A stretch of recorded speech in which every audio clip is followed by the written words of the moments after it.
Namaste, Ruchi ji. Namaste, masters. Namaste, Ramesh Garu. Namaste. How is the festival going on in India, in Bangalore? It is going amazing. However, I'm not there. Oh, Yogi okay, is okay. there. I'm in Morocco on a business trip. All right. Yeah. Okay. So a couple of minutes, Ruchi ji, before we start. Yes. Yeah. Okay.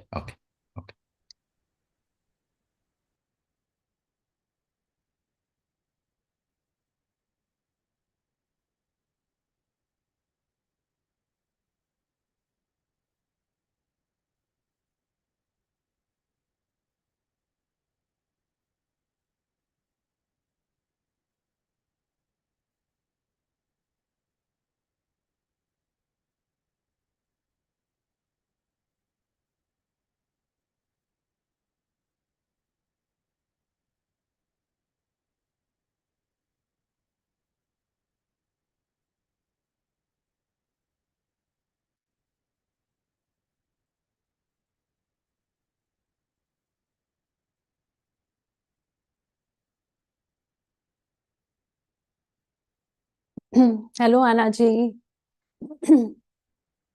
Hi, Nilma. Anna ji, I see you with the book. That is amazing. Okay, the light has gone. I'll have to switch on this light. Just a minute.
Ruchi ji, we can start whenever you wish.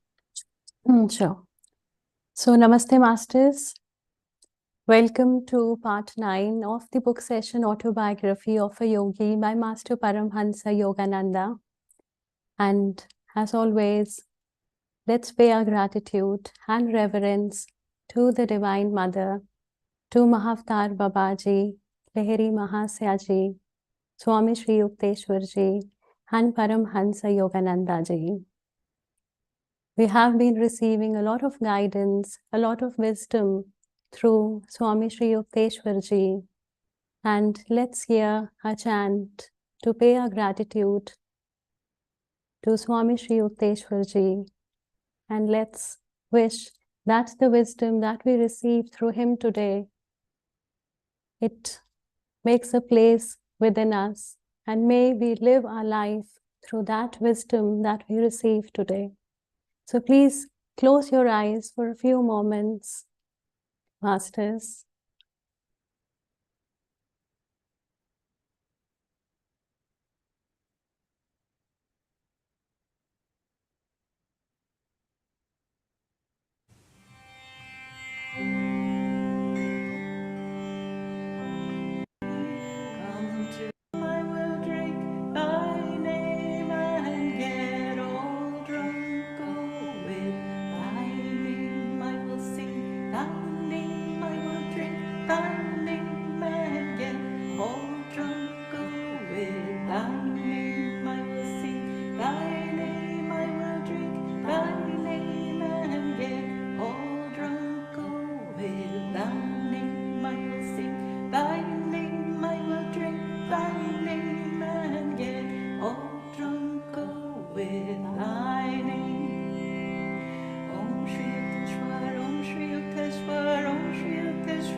Gently opening your eyes, Masters.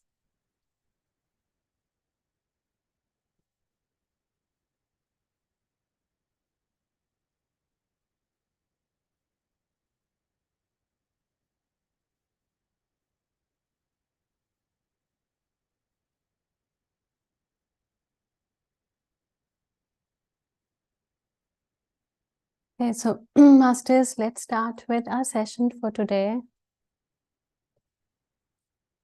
And so let me start by saying that, in our journey, Masters, when for many lifetimes we are done with eating, sleeping, drinking, and making merry, then there comes a time in our soul's journey when we start contemplating on the deeper questions, on the profound questions of life That is, we start thinking about the existential questions, which are, who am I? What is my life's purpose? Why am I being presented with certain challenges or situations in life, etc., etc.? And similar thing, masters, it happened with one of the friend of Yogananda, who was called the Jain Babu. And we know that Yogananda, he was pursuing his bachelor's degree from the Calcutta University. And the Jain Babu, he was also eager to learn about the truths of life, about the truths of death, to learn that there must be something greater than the mundane activities of life, that there must be a higher purpose for which every soul is born on earth. And seeing his earnest desire, Yogananda, he brought his friend the Jain Babu to his guru, Swami Sri Yukteswarji, to be initiated into the path of Kriya Yoga and help him walk the spiritual path, so that he also can get all the answers which are arising from within. And so what happened one day was that, masters, as both of them, they were going towards the Guru's ashram in Serampore. So we know that Swami Sri Yukteswarji's ashram, it was in Serampore, which is in West Bengal. So both of them, they were going towards the ashram, towards their Guru's ashram in Serampore. And there they learned that Swami Sri Yukteswar, he was not in his ashram, as he had to go to Calcutta for some work. And the next day, they received a postcard from their Guru that he will be back on Wednesday morning by 9 o'clock train. So now on Wednesday morning, both of them, that is Yogananda and the Jain Babu, they left for the station to receive their Guru. And just at that time, Yogananda, he received a telepathic message from Sri Yukteswar that he was delayed and that they should not come at this time to the station. So on receiving this telepathic message, Yogananda, he immediately shared this telepathic message to the Jain Babu that Swami Sri Yukteswar will not be coming by the 9 o'clock train. And the Jain Babu, he outrightly rejected the words of Yogananda, and he did not believe that receiving a message telepathically was even possible. And he said to Yogananda that it must be one of your hallucinations. And he further said that I rather prefer the written words of Swami Sri Yukteswar, in which he has given a postcard where he has mentioned that he would be coming by 9 o'clock train. So he said that I have got a postcard in my hand, so why should I believe your words, your message that you have received, that too telepathically, when I have a postcard in my hand which says, which has the written words of Swami Sri Yukteswar that he will be coming by 9 o'clock train. So he said that no, I am going to the station to receive Swami Sri Yukteswar at this time. And then he went ahead to receive the station, and surprisingly for him, Swami Sri Yukteswarji, he was not on that train. And friends, what happened next? It will surely surprise us all. Just as Yogananda, he was in his room, a dazzling light, it appeared, and the form of Swami Sri Yukteswarji, it materialized in the room where Yogananda was sitting. And Swami Sri Yukteswarji, he said to Yogananda that I'm happy and I'm pleased that you were able to receive my telepathic message. And he also added that he would be arriving in Serampore by the next train, that is 10 o'clock train. And, can you imagine the joy of Yogananda on seeing his Guru, who was in Calcutta at that time, and his Guru, all of a sudden, he materialized himself in a room in his ashram in Serampore. And he further said to Yogananda that he was commanded by the divine to give this experience to Yogananda, which was rarely known on earth. And Yogananda, he felt so happy on seeing his Guru that he immediately prostrated and touched the feet of his Guru. And he could not even believe what was all happening. So, masters, Swami Sri Yukteswar, he said that he is giving this experience to Yogananda so that he also becomes aware that materializing a body at another place is very much possible. And through Yogananda, we also know now that yes, this is not something which is not possible. This is something very much possible, that one can materialize himself at some other place. So friends, such was the grace, such was the power of the great Guru Swami Sri Yukteswar. And I would like to add here that although Swami Sri Yukteswar ji, he had powers which were unheard of. He was capable of creating miracles at every moment, but he never displayed his powers publicly.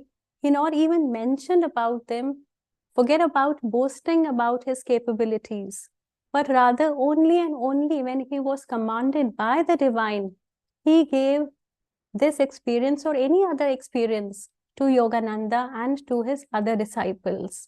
So such, we last time when we spoke about the Afzal Khan, who had possessed this power to have a genie, and we knew that he was not a self-realized master, and therefore he misused the power which was so great.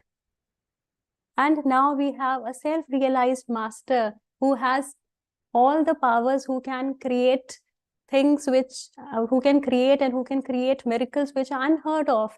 But since his consciousness is rooted in the divine, and he practices these only when he is commanded by the divine. So, such is the difference between a self-realized master and a person who, through his meditation practice, he gains some siddhis, who gains some powers just to have an ostentatious display of these powers, just to flaunt these powers.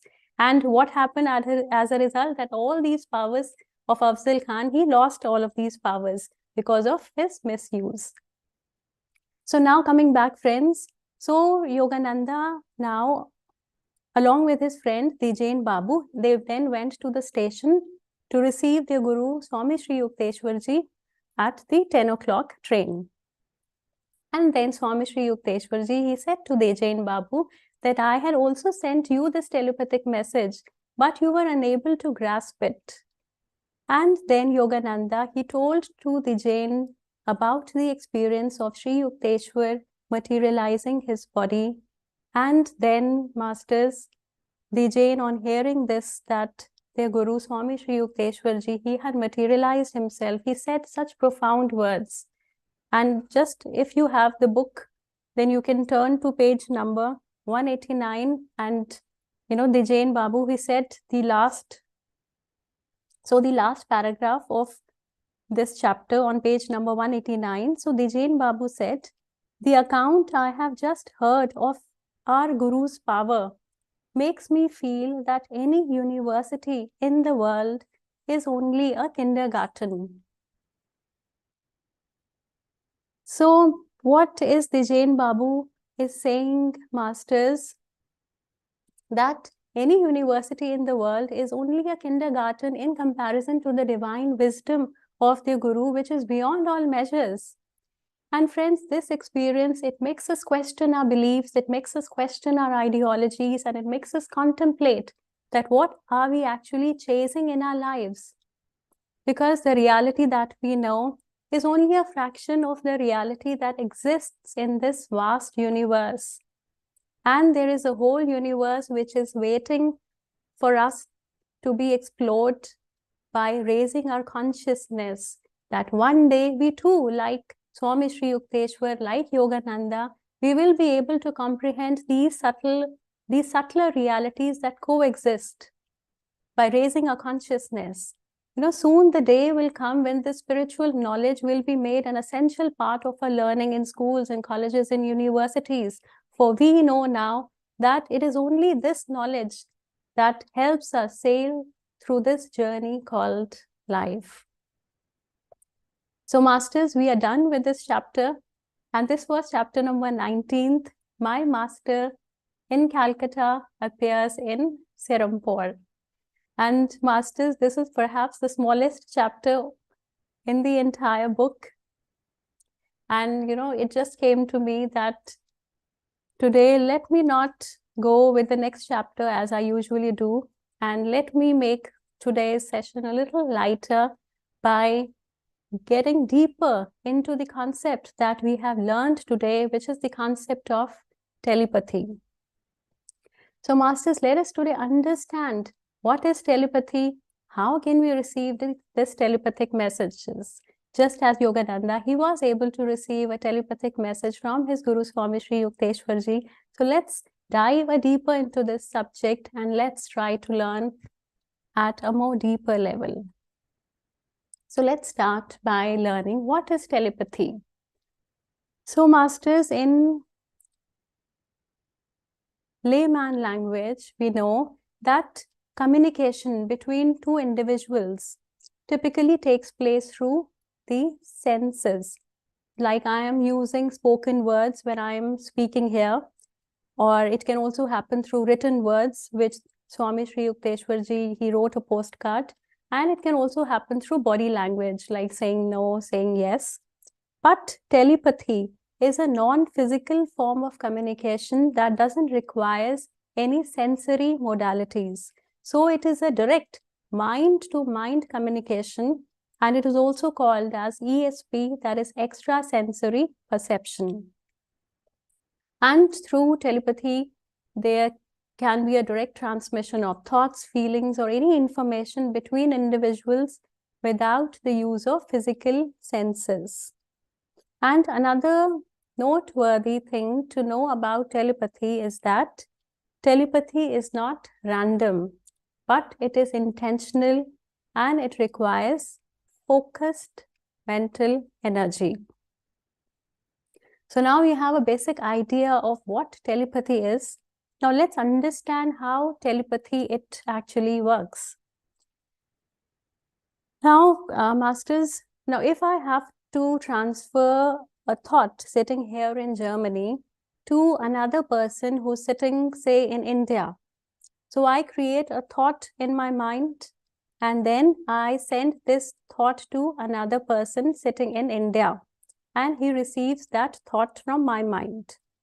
So what is happening here is that the thought from my mind is going to the thought of another person who's sitting in India.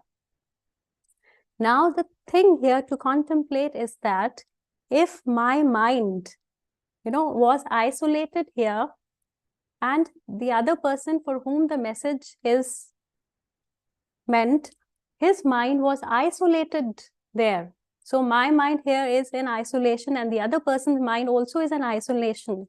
Then this telepathy, then this transmission of thought is not possible.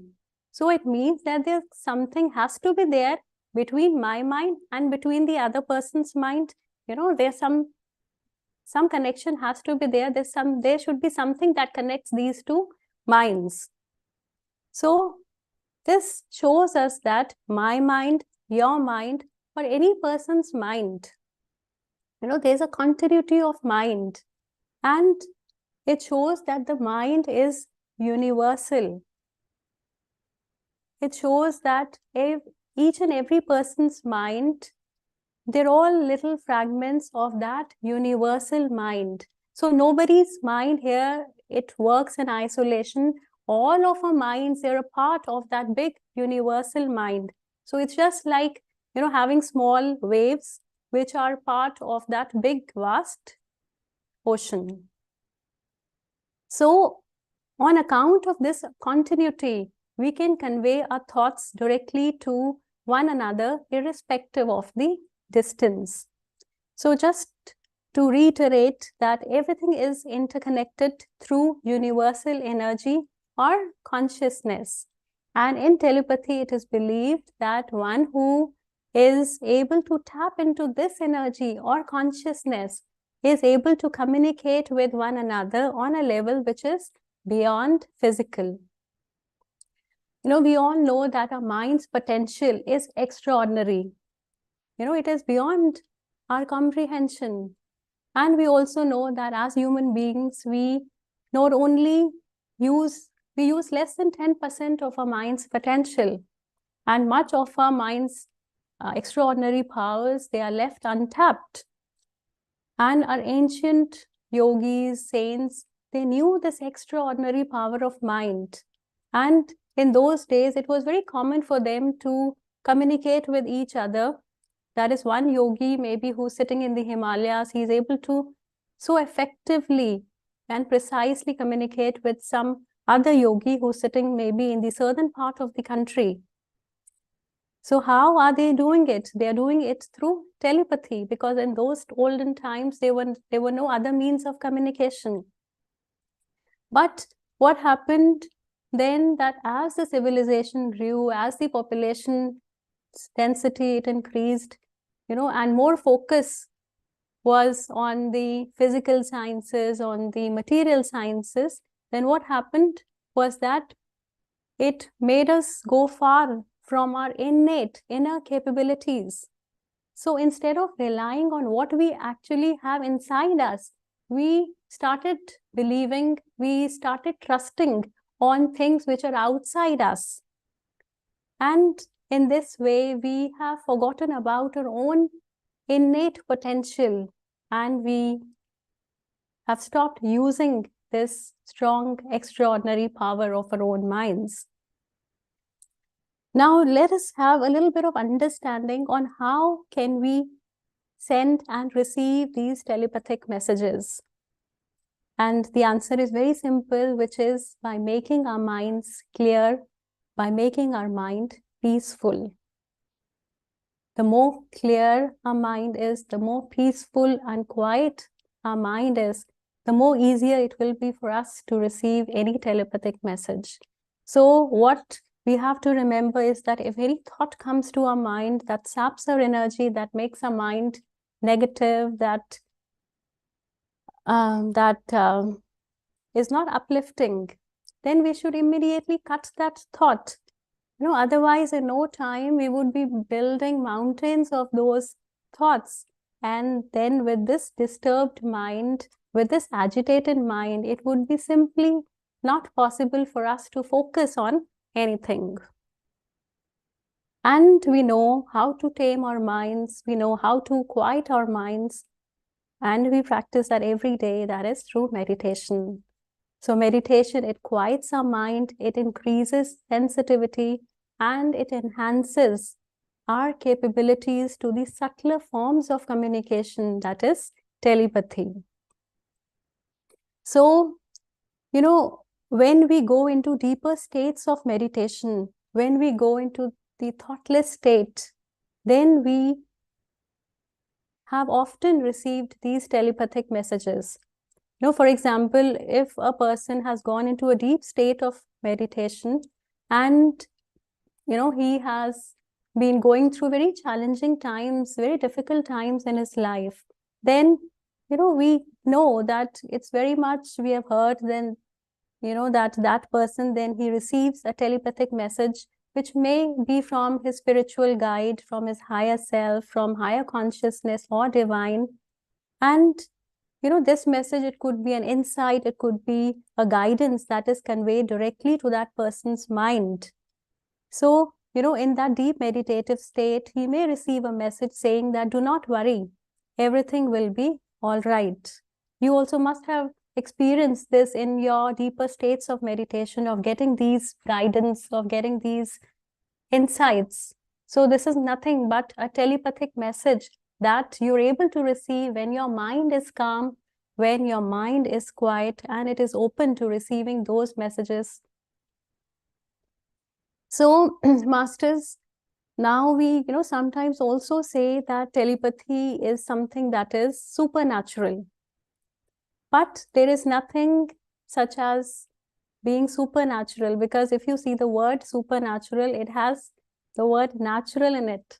So it means that telepathy is very much natural, and there's nothing supernatural about it. Just as the physical life is governed by physical laws, we have the law of gravitation, we have friction, and that is how our physical life goes. So in the similar manner, there are various subtler laws.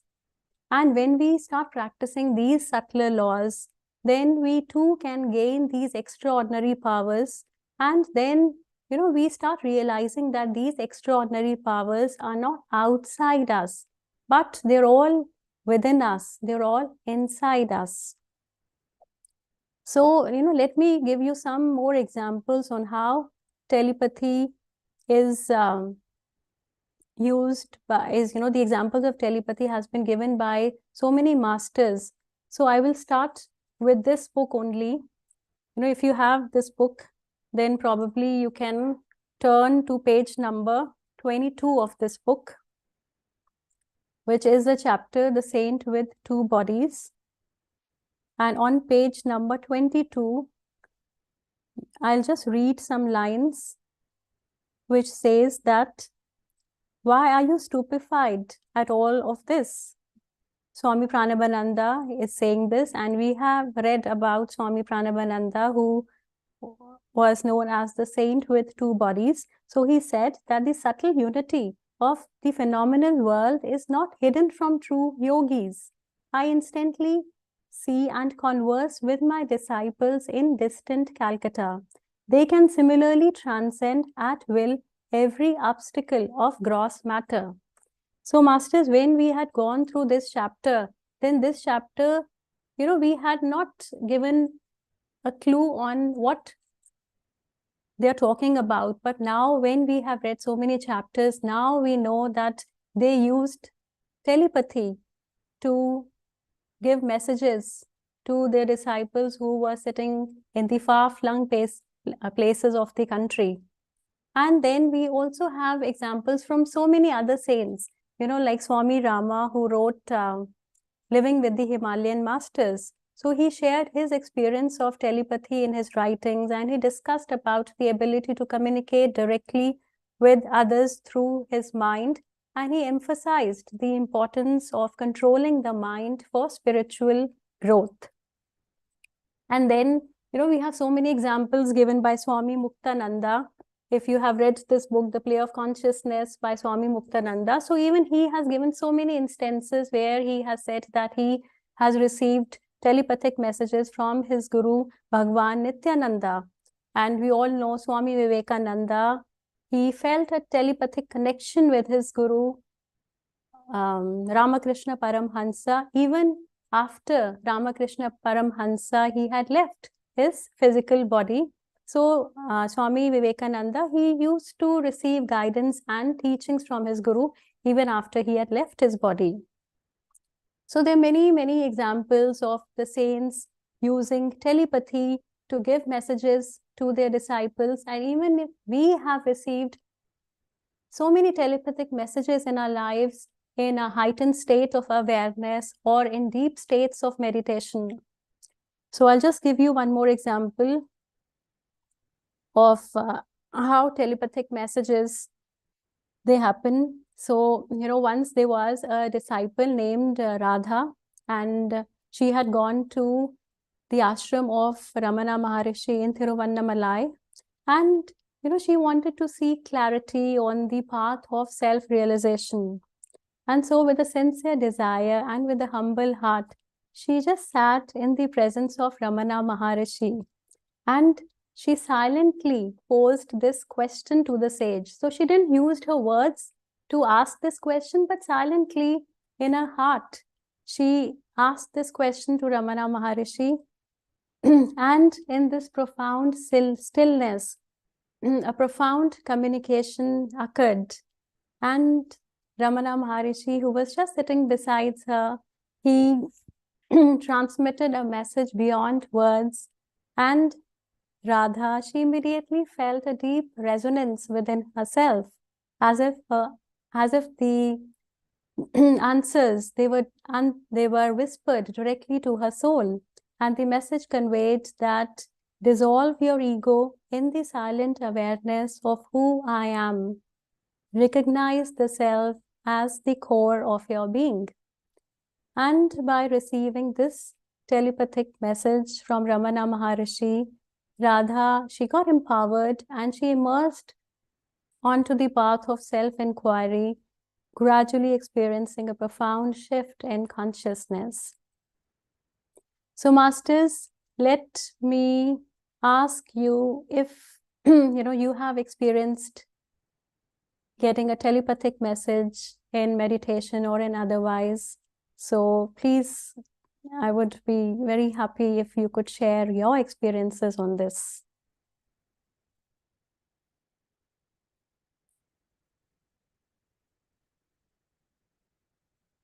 Anyone, Masters? Masters, you can raise your hand or directly unmute yourself. Please go ahead.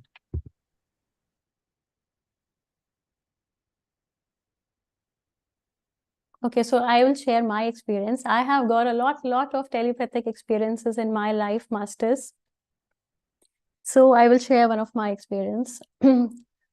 So the list is long of receiving telepathic messages, but I will share just one here. Is that few years back, I was on thyroid medicines and I had been taking thyroid medicines for a couple of years, and then it had become a routine every day.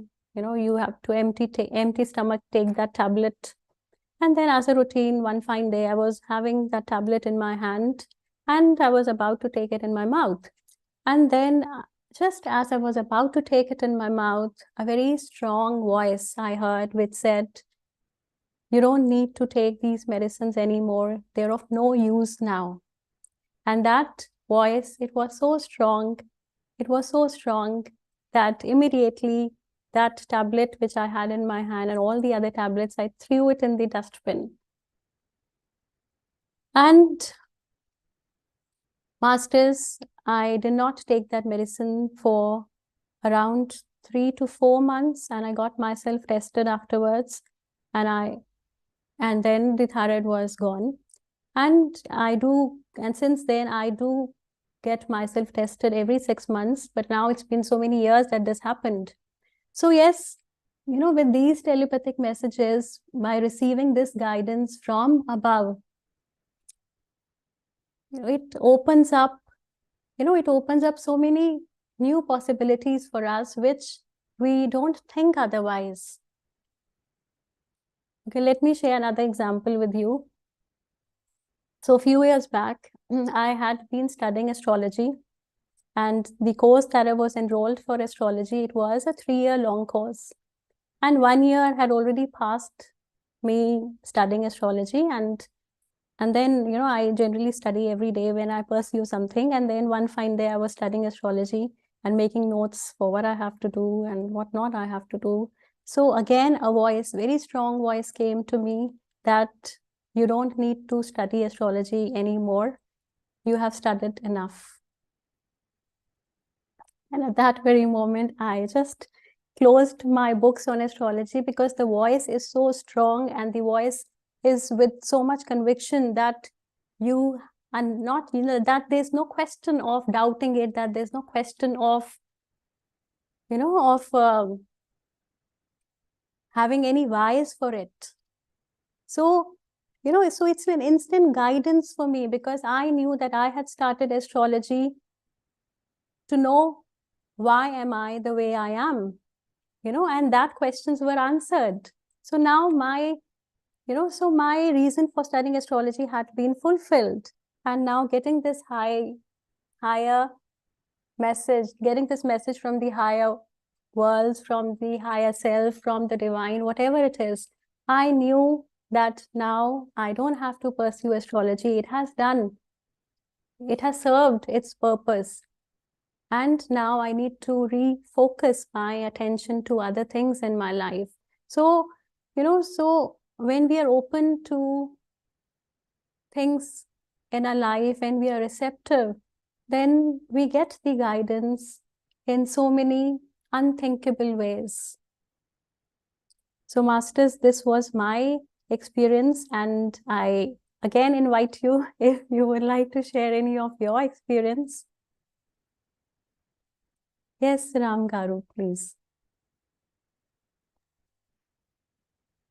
So thanks a lot, Ruchi ji. To start with, it was such a beautiful wisdom from the great book, the particular statement that all the universities in the world are kindergartens. And so it is pretty much relatable to the topic we are now discussing about telepathy. Because we all learned through life that telepathy, or every spiritual miracle that we have heard and listened from great gurus, great masters of the past, is limited only to certain people, and that they are magics and they are impossible. And again, it is coming out of our own kindergarten understanding. And it is all normal and it is all natural. We all are equipped with the similar capabilities. And like you beautifully explained, when we calm our mind, we all tap into the same possibilities. So there are no limitations but our own self. There are no limiting factors but our own thoughts. And to share my own experience of telepathy, there are many instances. Somehow, as they happen, we even drop recognizing because you just keep going with the flow. And one of the very strong experience was 3 years ago when I was meditating and I heard a strong voice, a baby voice saying, giving a name. And it was audible, it was like someone talking. And the name was Ananya. So there was no any question, there was nothing. I was just witnessing. The only thing was like, what is this voice coming? And then the second time it repeated Ananya. So I instantly had an understanding that this is the name of the baby that is being given to me. It was simply not clear which baby it is. And I knew, because we were at a friend's place at that time, and I knew it is for the baby coming through them. So the mother was pregnant. So I finished meditation, and that was my very first experience of, uh, something that I could hear without anyone speaking. And it was equally, or rather even much more audible, I would say, than a physical voice. So I had no doubt. I knew these things are possible. So then I went to the other room where the couple was sitting, where our friends were sitting. And I said, you know what? And when I went there, they were talking about the name that they have to choose for the baby. So I arrived there and I understood clearly. And then I told, what about the name Ananya? And to my surprise, again, not just that they were talking about finding a name or choosing a name, they instantly said, this is the perfect name, because we were searching for a name that starts with AN, because the mother was reading Anastasia book and she really liked Anastasia. And so she wanted to have the baby name starting with A and N. And so they instantly felt this should be the name of the baby. So this was a profound experience. And I told them later that, you know what, I heard this voice. And so now that you confirm that you are searching the name and that it matched with your search, and the baby was just communicating through me. So then many similar experiences, or rather many such experiences of telepathy. And I'm sure many, or rather everyone, each one of us have experienced these things, starting from very simple thing that you think of someone and you receive a call, or you think and you call someone and they say, I was about to call you. So many such synchronicities are nothing but telepathic communications that are happening. We do observe them, we recognize them sometimes, but many times we do not recognize, we just pass by them. However, we are all experiencing the telepathic communication in a way or another. So these are all simply natural. We can call them supernatural if we wish, but as we experience them, keep on understanding that it is natural, we change the term from supernatural to simply natural. So thanks a lot for bringing this concept, and even the teleportation experience. We have come through many such stories, and this is another time to realize that, we all have the same possibilities. We should drop our limiting belief systems. We should drop our limiting thoughts. Realize that each great master is at our availability to guide us. It is at our availability to support us so that we can experience the divinity instantly. Don't think that enlightenment is somewhere far. Don't think that a master is a master and I'm not a master. Don't think that you are in a path. No, don't limit yourself. Understand that the whole universe is there to support you, is there just waiting for you. And so then everything becomes normal, everything becomes natural. Thanks a lot, Ruchiji. Thank you, Ramesh Garu, for sharing such a profound experience that you had of naming the child. And, it is so remarkable that the divine, that the higher powers, they're always there to guide us. They're always there to tell us whenever we are in doubt. But it all depends upon us, whether we are open to their guidance, whether we trust their guidance, whether we have a belief in them. And the more we start listening to them, the more we will be guided. So, such a beautiful, I loved the sharing of your experience of naming the baby as if the soul of the baby was directly talking to you that she wants this name. Such a wonderful experience. Thank you so much, Ram Garu. Thank you.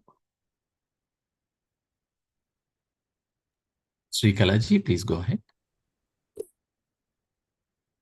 Yes, first of all, thank you very, very much for this nice chapter. It was really very profound and it was interesting to hear all these stories. I have often thought about these things, especially when we're younger. We used to watch a lot of pictures that are about telepathy. There are also a lot of phenomena of people, stories of people that are able even to move things with just their thoughts. And my question is already answered by Ramji. Thanks for that, without knowing. And yeah, actually, I couldn't even believe and imagine, but they said, yeah, a lot of people have, seen, experienced such stories. And yeah, when I started meditating, I somehow felt, I think I felt a sort of power coming into me. Well, I don't know to explain, but as I believe in the power of meditation. I believe in meditation, but I'm not really sure if it goes that far. So how can we distinguish actually if we are also able to do such things? Or is it only for enlightened people? Okay, well, Ramji already responded to this. This everyone may be able to do. We just sincerely do meditation. So thank you.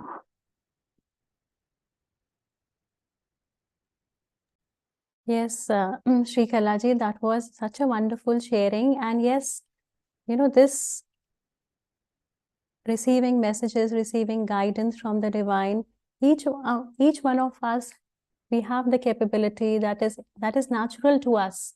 So it's not that this is limited only to the people who are enlightened or who are self-realized. Not at all.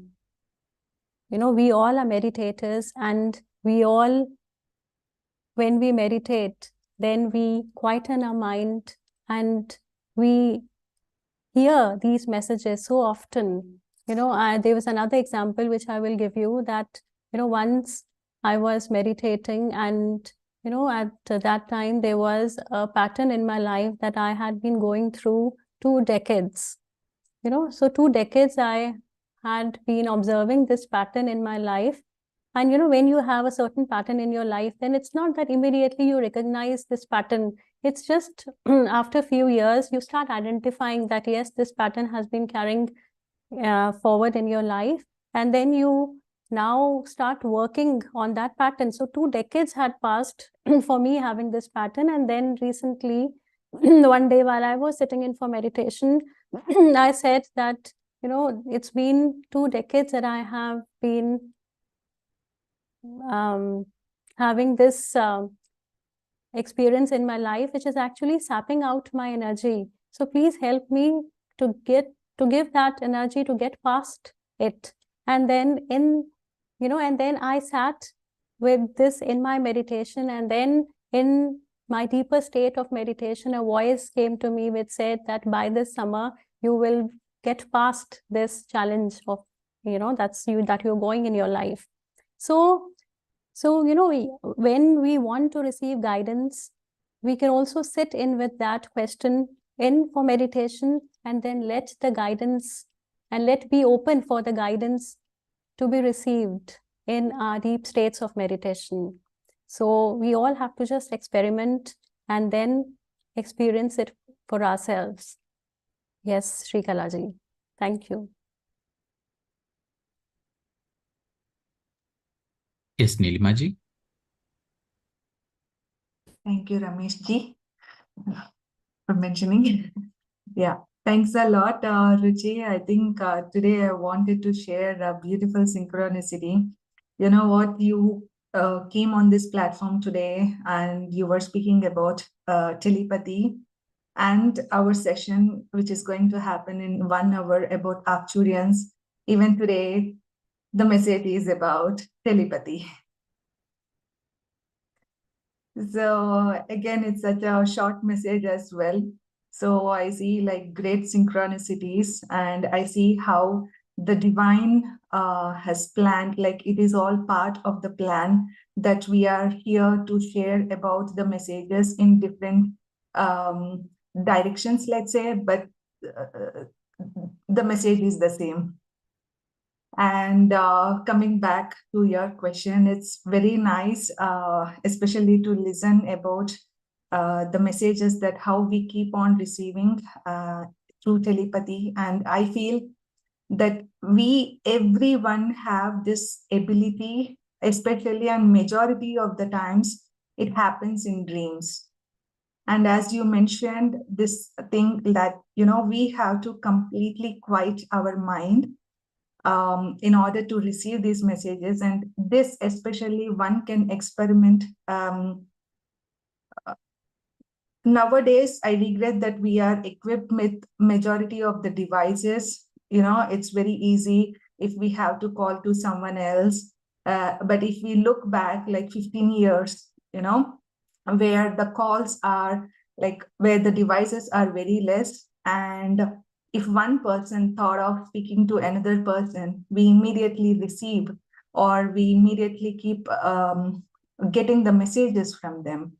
So I feel that, sometimes we have to detox from this digital devices, and we have to go deep within. And as you were mentioning, I wanted to share a couple of experiences of mine. For me, like getting telepathic messages is almost everyday thing. So it's not like something that I see as a different one. But one major thing which I keep on pondering is like, when I was usually when I'm far away from my mother, like physically, if I get fever or cold or cough, she immediately gets to know without any message. And it's the same vice versa. The connection was very much stronger among the family. This is my first ever encounter to see it's not only, without a word of communication, how people are understanding and how people are resonating. And the second one is with my pets. This is what happens if someone doesn't speak. Like pets cannot speak. They just keep looking at us, and with a matter of expressions, we immediately know. Especially the ones who raises the pets, they can clearly understand when is the time when they were hungry, when they wanted to go out. All those. How is their happiness? How they are very playful. Everything we come to know the moment we connect with them. It's just the connection, it's just the trust is the second thing. And the third one is also the sensitive beings. Like we become sensitive, the more and more we meditate, we become sensitive. For example, when I was back in India, we have the palm tree just in front of our house. And every day I used to go to upstairs and speak with the tree and always ask, like, come near to me, come near to me, just like an innocent, like kind of person. And over the course of time, even when there is no wind, the tree literally, like the branch that literally used to come near me and touch. So that's what happens. It's not something that only it happens between humans, it happens with every entity. And my fourth encounter is also one time with Patri sir. Like one day we were like walking in the midnight, like all of the people, and I had a deep like calling that now Patri sir will keep calling me, will call me. And the moment I thought and I stopped, Patri sir is in the front, and I was completely in the back. And among us, there were nearly 100 people. Like everyone moved, and sir said like to move everyone. And then me and sir was facing each other. And then sir said, okay, come now. So, this is what happens when we completely trust ourselves and when we completely clear the mind. And when there is no logic, it's the saying that the magic happens. And that is what is happening. However, thanks a lot for bringing this topic and elaborating and explaining clearly about telepathy. So it's the same thing which is also going to repeat in the next session. Thank you, Ruchi. Yeah, thank you so much, Nilima. And I loved your so many examples that you gave with your mother, with your pet, with your palm tree, with Patriji. And this clearly shows that every speck of the creation in this cosmos, it has consciousness. And it is this consciousness that connects each one of us with the entire cosmos. And it is this consciousness with which our thoughts, our feelings, any information is transmitted so easily. And now is the time to realize this and to start trusting on what we already have inside. As you said, that where logic ends, magic begins. So, let's all also enjoy the magic that we can do with our own lives. Yes, thank you, Nilima. Thank you, Ruchi. Yeah.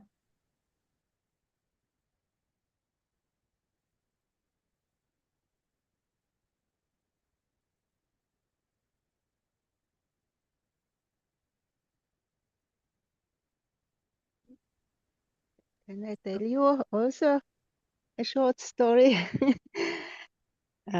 Excuse me.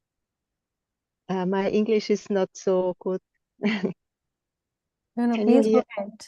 Yes, we are able to understand you completely. Please go ahead. I live in the woods, and I made a walk through the wood, and saw a woman. I know her not so good. She was from the city, and I saw her one time in the year, not often.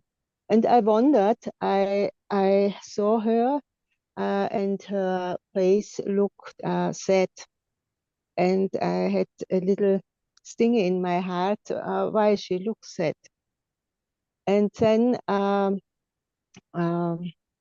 weeks later, it was on Wednesday, I was in the bathroom because early in the morning, and I looked to the mirror, and suddenly I felt such woman, and I thought, why must I think and feel her so strong? I don't know her very good.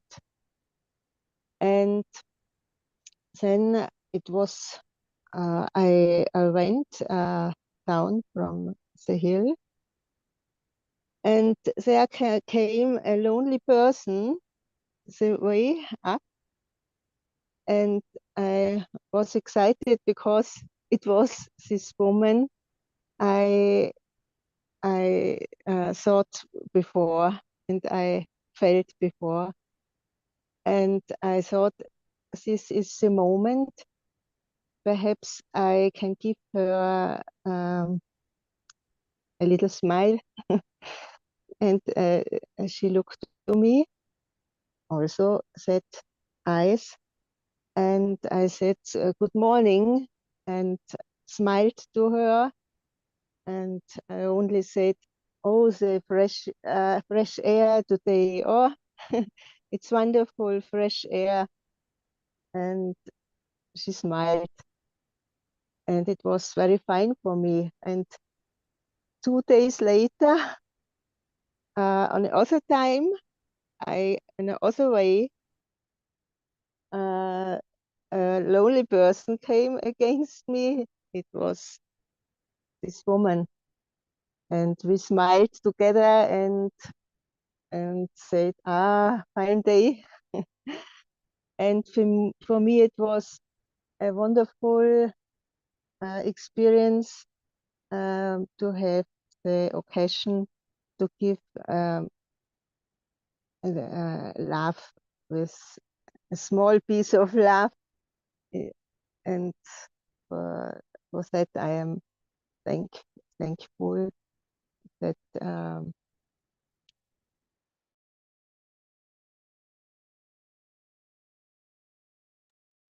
Okay, so Veronica ji, you are from Tibet, is it? please. You're from which place, you said? I am from, moment. Hello. Yeah, I hi. am from Tirol. Sometime I met Madhu and her husband, Yeah. and I felt I had a good connection to them in mind, and I tried to get connection. And Madhu invited me to your family, and thank you very much. I have a good feeling with you. Thank you. Goodbye.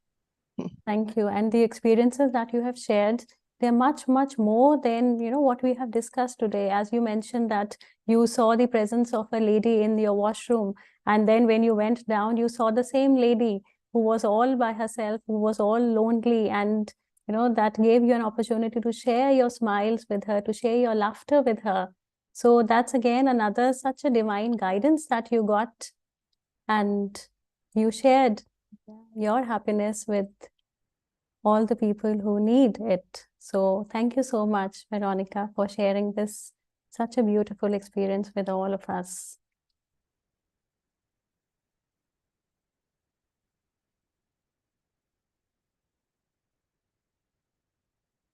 So, Masters, shall we start with the meditation? if we don't have any of the sharings. Yes, Ruchi ji. Yeah, we can go into Okay. meditation. Yes.